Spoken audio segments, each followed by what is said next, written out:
Speaking of reliability, a podcast with good friends talking with you about reliability engineering topics.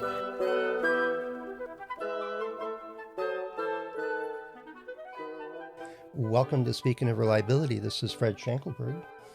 And this is Carl Carlson. Hey, Fred, been looking out some old files. I was like cleaning out some areas and up popped a bathtub curve that I had from years ago. And I thought, isn't that like required in every reliability presentation or book that it has to have the analogy to a bathtub somewhere in it? Is it possible to have a conversation about reliability without a bathtub? It is. It definitely is. It is. I know it is. Because I avoid and what's interesting about this, I'm looking at, and I'll include this in the show notes, the PowerPoint. But in this particular slide that popped up that was in my archives, it was titled "Actual Shape of a Bathtub Curve," and it did not look like a bathtub. And so that's what I thought would be fun to reflect on. And we talk about on the edges of this, or even deeply into it, on lots of different podcasts and articles throughout Ascendo. But what I wanted to share, and it's well known to probably a lot of listeners and to yourself, is the components of failures that go into a quote bathtub curve, and why. And then we can talk about why they usually, not always, but they usually don't follow the actual bathtub. Well, you're going to get me going on this one. There's just way too many things that are just wrong with the analogy and oversimplifying it. And just as a quick highlight, as I saw an article the other day that said this manufacturer is making thousands of widgets, and they got a bad batch of bearings. And so a couple of hundred of their units got the wrong or defective bearings installed in them, and they got shipped. And they wore out very fast. Now, it's bearing that's not right for the thing or has the wrong metallization. I don't remember the details of it, but these things wore out. They degraded their ability to be a bearing, and they failed. Now, the failure mechanism for those units was a wear-out mechanism.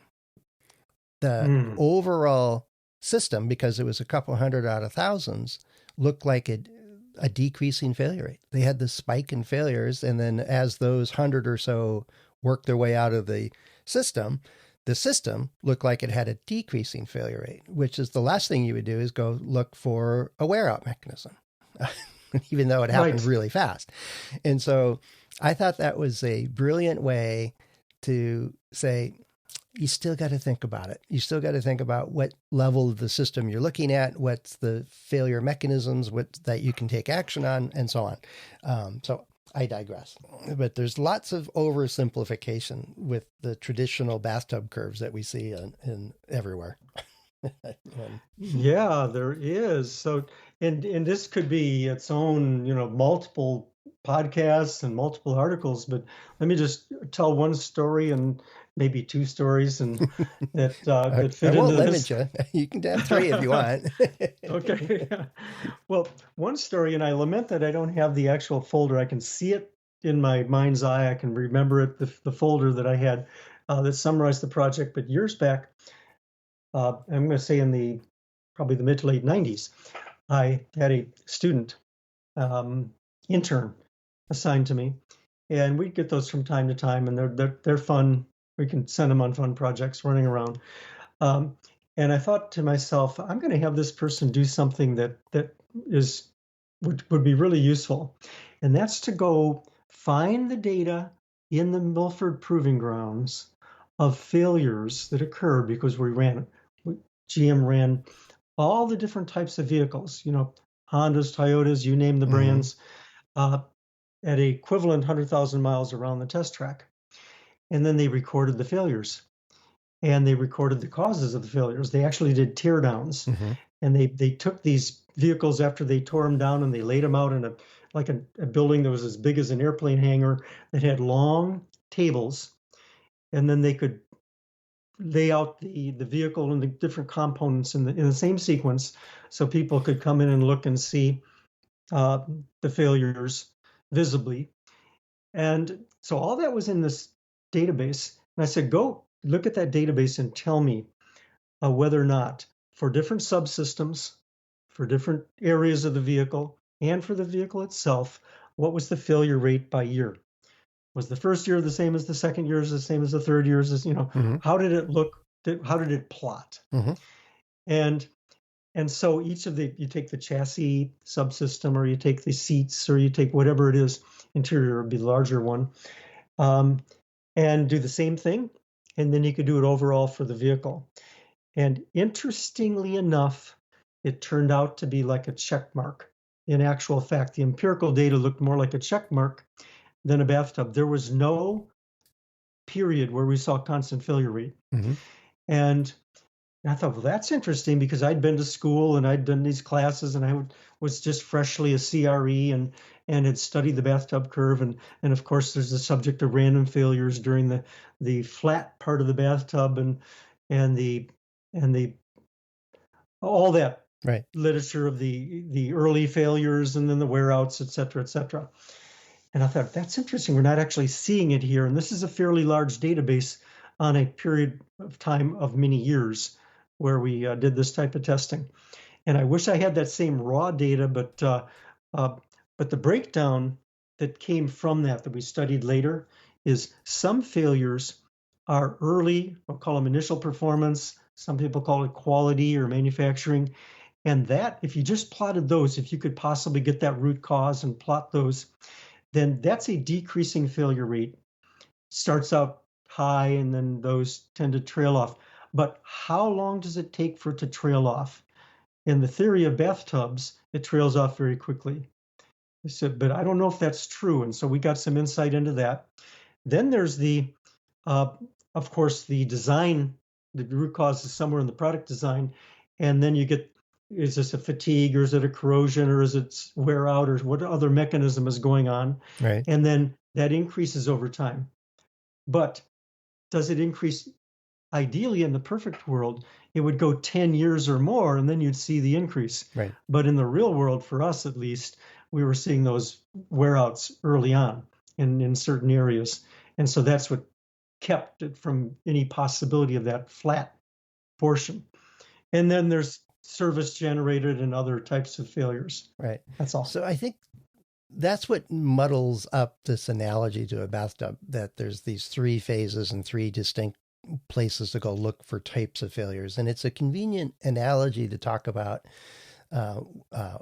early life, random failures, or out of box type failures, random failures, and wear out. The trouble is that you can wear out on the first day. Yes. Underlying, you can fatigue on the first day. You can. If it's a really bad design, you could lose all your products because they all are prone to corrosion, and within the first week they all corrode, and that's the classic wear out mechanism. The failure mechanism doesn't look at the clock and say, "Oh, I can't occur until 10 years from now," and then I'm just going to hold off until they're going to do what they're going to do. I think that is not reflected in the traditional bathtub curve. It says, well, all the wear out mechanisms would just push those off to the right until it doesn't matter anymore. All right. Well, you have wear out mechanisms that are occurring from day one, and you got to deal with that. And it's part of the design. It's part of all this other stuff we do. But I saw a similar set of data. It was an email, I think last week, I saw from Backblaze. I use them for an online backup system for my computers. And they send me and they publish it too, is they have hundreds of thousands of these hard drives in different companies and different sizes and stuff like that. And they keep track of failures. I wish they would do time to failure. So we had richer data, but they do like what you were talking about, is doing what's the failure rate per year and for these different systems. And it's anything but a bathtub curve. And it didn't have quite the checkmark view of it. I think it was because they're populating their system every year. So the failure rate is really mixed of really young machines and very old machines each year. And the theory is, Drenick's theorem would say that you would just level out to be a nice even pattern for that. And then it was anything but that. it was Well, that you're right. That's the theory, particularly for complex systems. right. I mean, I think everybody acknowledged even back in the day when the bathtub had a lot of advocates, they acknowledged that an individual component is not going to follow a bathtub necessarily, but when you get complex systems, it would. I've only seen in my career really, and I'm just remembering, there's probably more than one, but I remember one very definite where I actually saw a bathtub on system data, and I'm sure there's others, but it's not prevalent. No, not at all. In my opinion, not at all. No, I agree with you. I've seen that check mark or hockey stick very often at a system level. I've also seen where it's one that Dick Moss used to use to discuss what's to drive home how do you think about failures over time. He used the human mortality by age, and 10-year-olds are nearly invincible. Apparently they bounce real well when they fall down.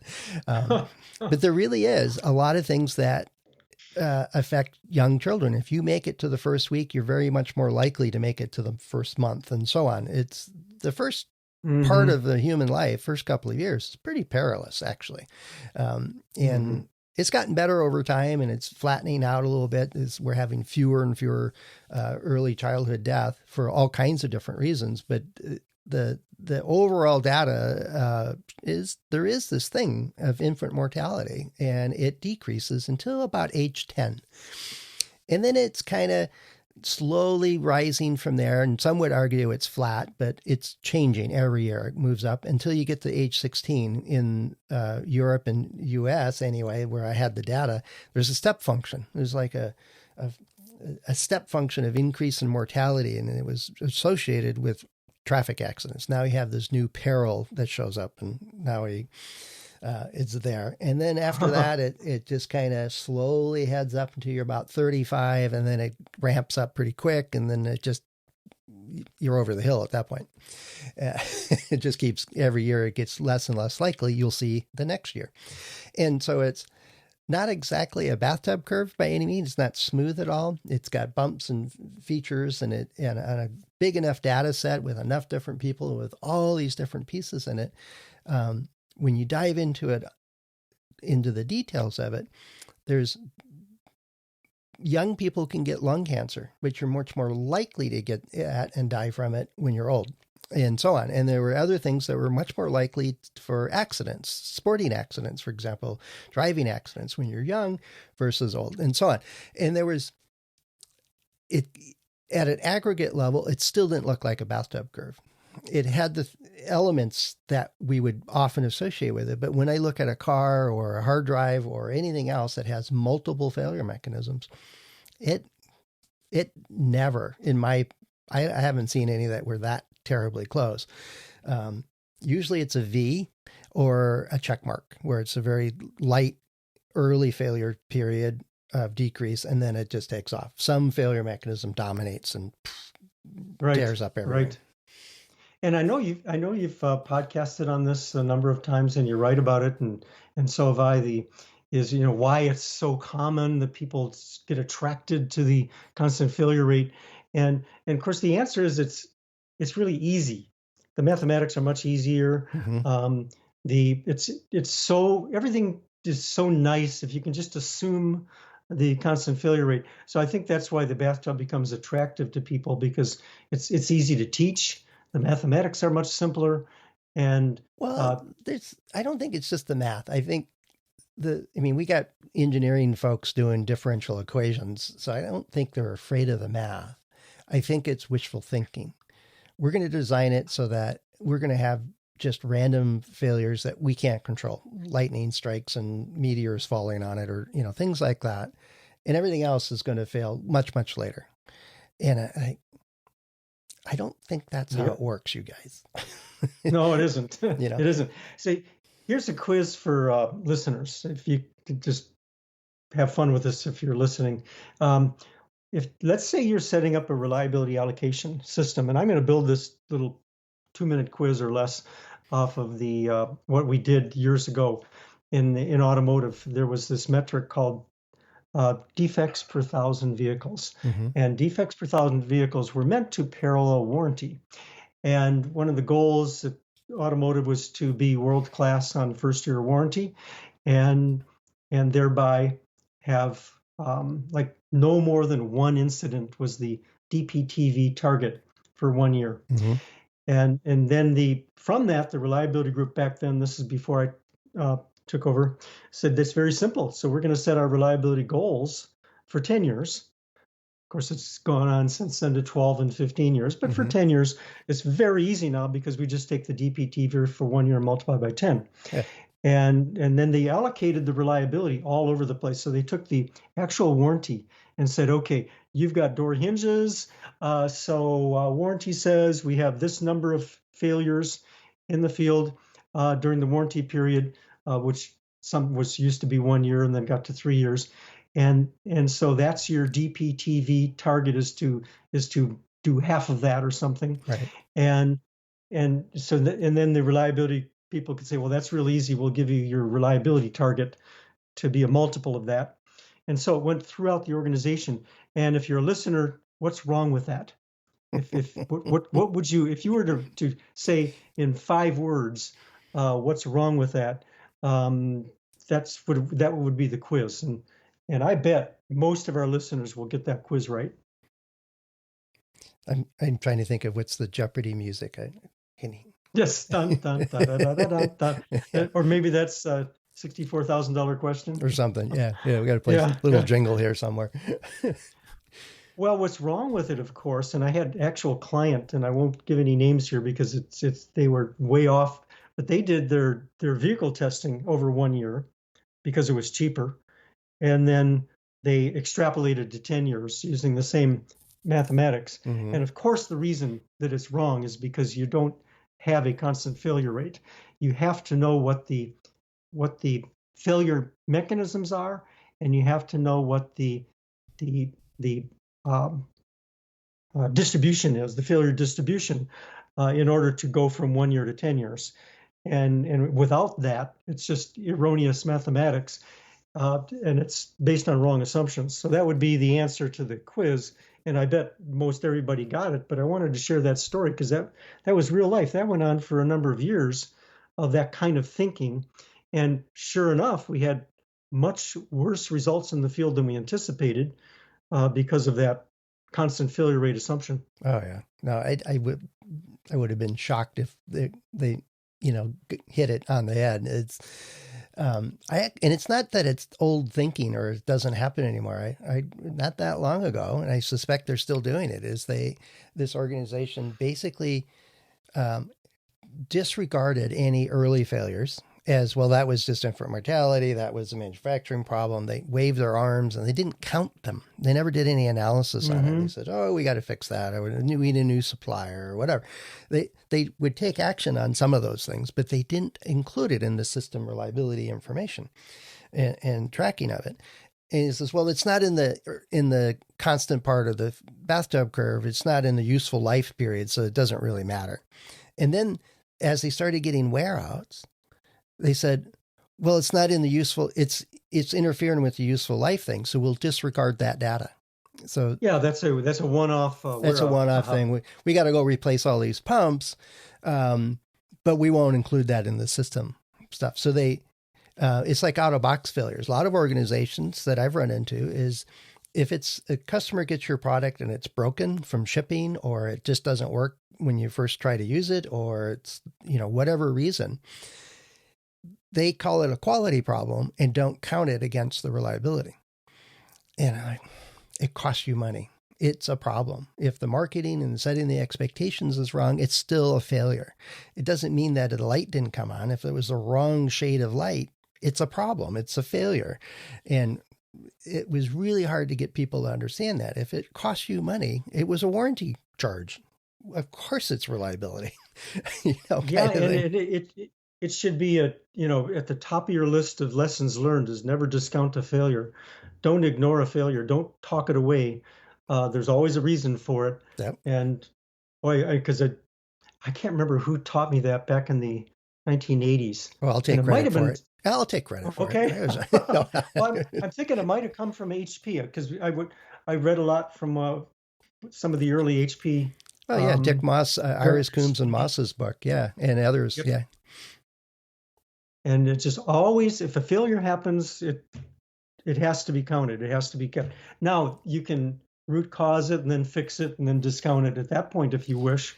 It's But still of part of the course, record, though. It's start of the still, record, exactly. yeah. Yeah. No, and I ran into organizations where they just say, well, we don't count early life failures, or we don't, if it's customer abuse. Well, what's customer abuse? Well, vast majority of the problems we get are customer abuse, so we don't count those. Okay.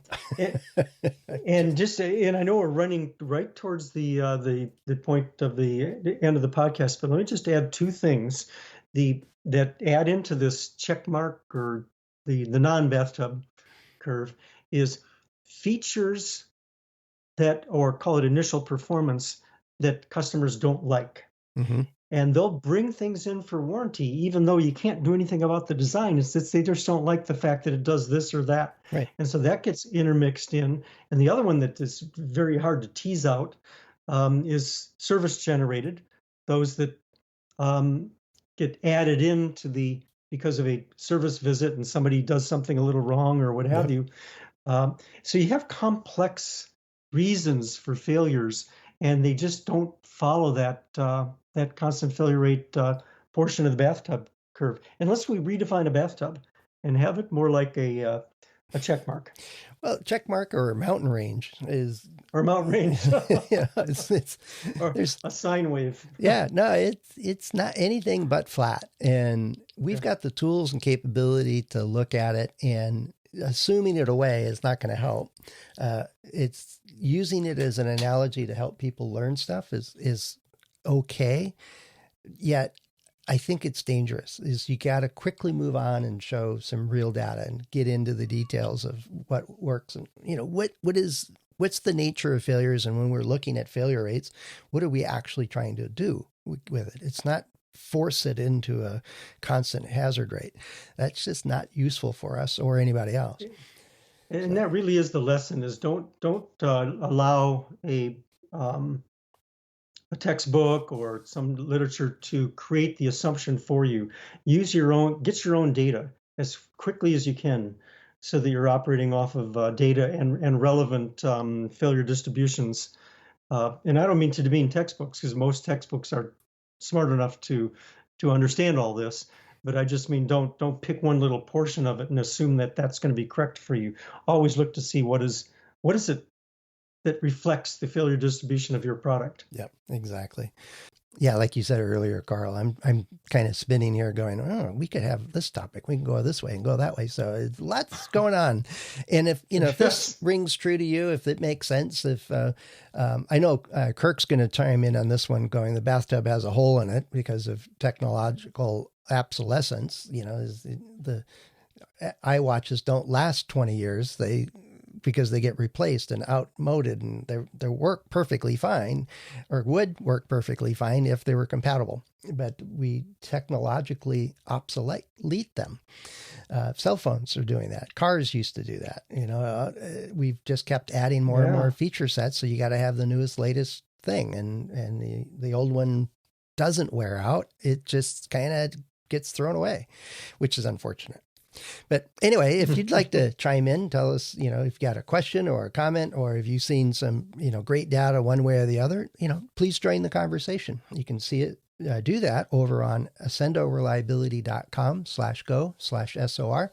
And there you can find a way to leave us a voice message, or you can leave a written message. You can find Carl and I and the other hosts of the show on LinkedIn or on our About pages on the site.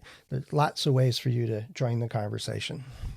So good topic, Carl. I'm going to, hopefully the failure density for the rest of my day is relatively low so that I can ignore it, and we'll move on from there. Yeah, very good. I'll take a walk, and I'm probably going to take a walk up a hill rather than a constant Constant flight. You're in level. Florida. Because How is that going to be possible? there's some nice artificial hills. We got trails that where you have to go up over a um, Over a road, I an bet. overpass, Overpass, over yeah. a road. So you're hiking up. We just go up and down, then turn around, go up and down, because Okay. you have to sort of invent your hills in Florida. Yeah. Well, good luck with that, Carl. And enjoy the view, because I'm sure it'll be good. Yep. All right. We'll talk to you later, Carl. Take care. Talk later, Fred. Bye-bye. Thanks for listening to Speaking of Reliability. We invite you to join the conversation. If you have a question or a topic that you think we should discuss in a future show, please let us know. You can find a comment box below the episode show notes, or just leave a note as part of a review on iTunes.